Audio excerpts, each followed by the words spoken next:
Alright, welcome to the Search and Destroy Dissected with me at Warhawk. This is the final installment as I choose the Ghostbusters team, the Federations, as we'll be defending against the Ghost Squad, which will be attacking points A and B.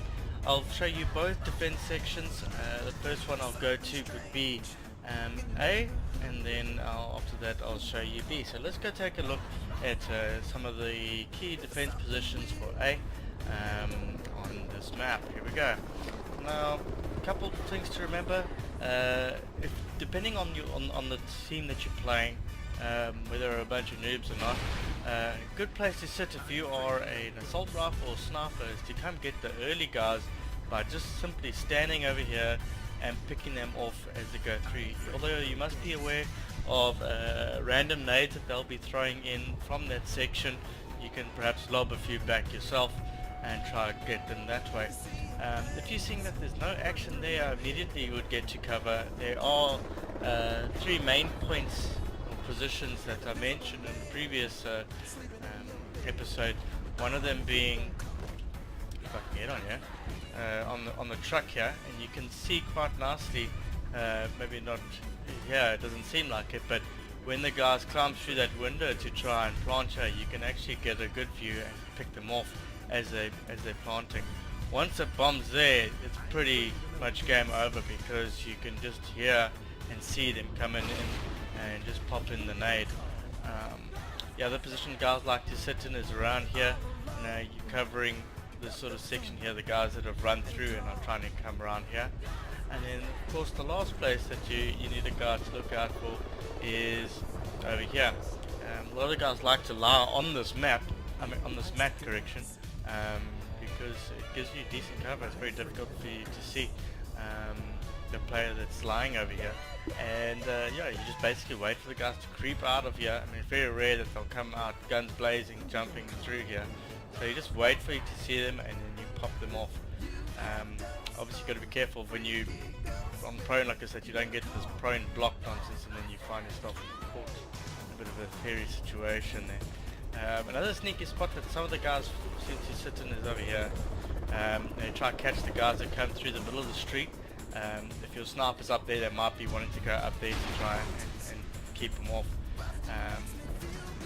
So you can do this with like a two-man team to come defend A. Normally we stick with the three-man team, the third man being the sniper that's either in that building or he's gone through the bottom over here. I'll just show you now.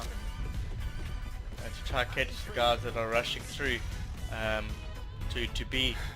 So he'd run straight here. If they haven't popped smoke, maybe pop one or two guys off there and then try to catch the guy that climbs up on top of this truck here to try to get some guys or some kills.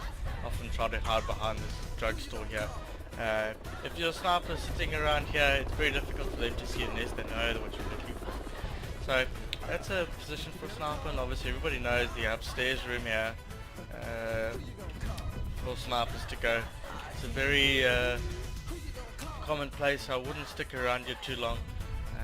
As I say, depending on the team that you play, if they are well organized and they have a strategy in place, this might become an obsolete place, because by the time you get here, the guys would have run through, and no one really likes to venture out in the middle of the map here unless it's late in the game and they're trying to rush, from B to A or from A to B to go defuse or something.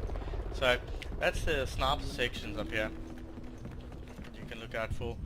And once again, don't overextend when you're defending. It should be the easiest thing in the world to do. And just keep your cool and don't overextend. If you are going to do the rush past A on this section here, I have worked it out.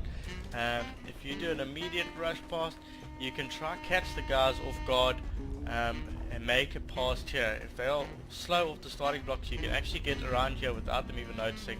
And as I said before, pick them off as they come past the gate there.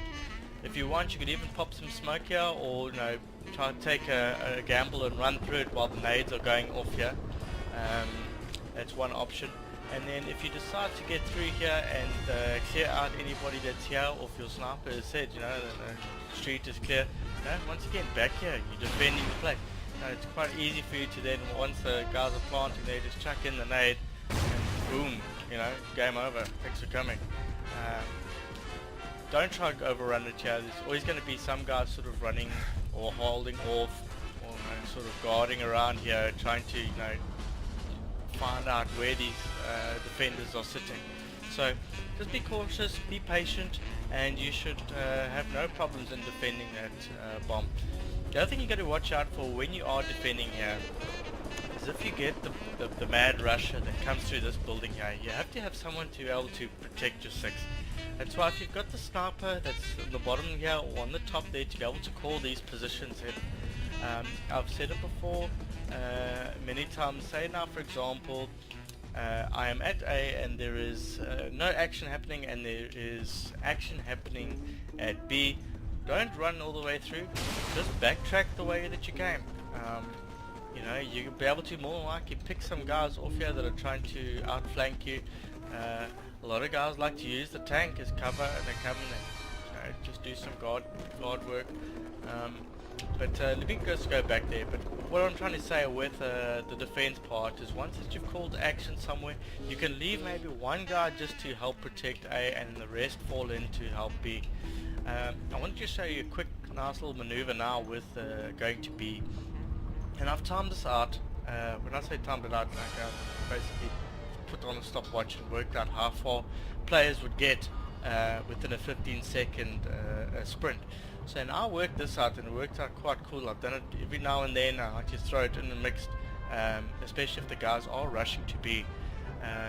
15 seconds from your starting point here will take you,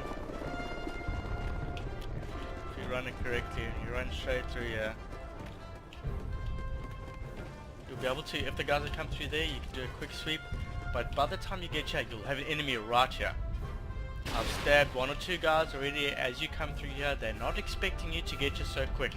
One thing that you do have to remember though is when you come through, don't run along this side here because the guys will see you. If they've run around the back here, you're exposed.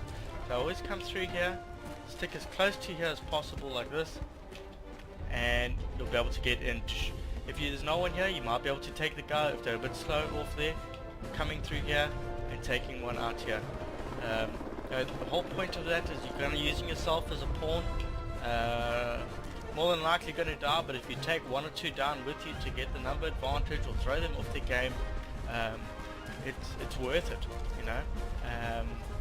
if you come off and you take a two-piece with you and you're still alive, you can sort of, retreat a bit, come back, grab your positions, that sort of thing there. Now, when coming to B, a lot of the guys will end up throwing their nade straight over here, hoping to hit someone, but in all honesty, they'll only get there when you're about here. So, hold your nade off. Instead of throwing it early, yes, you might be landing it in the right spot, but you're not going to be getting any nades. So if you are going to throw a nade, wait till you're around about here, and then just start letting it rip. Another good nade spot for B, which I've noticed we've kind of worked out. If you climb up on top here, you see that flag? You throw it just to the right of that flag, like that there, and you throw it, the nade will land right here by this box. And this is where sometimes you get the assault rifle guys or the sniper rifle guys. They'll come in here and they'll try hard and try to pick off the sniper that's in the building there. You can assist him by throwing it past that flag, and I promise you it will land right here on his toes and then perhaps get that kill. So these are all just little interesting little places that if you think about an unorthodox team that's not doing a rush plant, haven't got their sequences down, sometimes that can throw you off just as much as a well organized team. So you just got to be aware of it. Another mission is this gate here. As I said, every now and then you get some brave guys that decide to run straight through the mid street, especially if they've popped some smoke there and they've come to this gate. Take a listen out for it, because if you're rushing down here, you're going to hear that gate, and as you come through, you just take him out. He's not going to be expecting you to be there so quick, and that's what the effectiveness of a rush is to catch them off guard. It's a 50-50, that's why you don't try to do it every single map and every single time, purely for that reason, is that you want to try to stay alive. But if you find that the guys are getting into a rhythm and you want to offset them a bit, then that's when the rush tactic comes into play. Just let the guys know in your team that you're going to be doing the rush tactic, or ask your squad leader, now are you going to be doing, I'm going to try to do a rush tactic here, will I get your support? And yeah, so that's the kind of defense points that I've found that work quite well with A and B here on Warhawk. This ends this section on Warhawk. Next time we'll be taking out a different map. Same thing with the 3-part series. I'd love to hear from you guys, and I hope you enjoyed the Ghostbusters music as much as I did, and we'll see you around next time. Piggy out.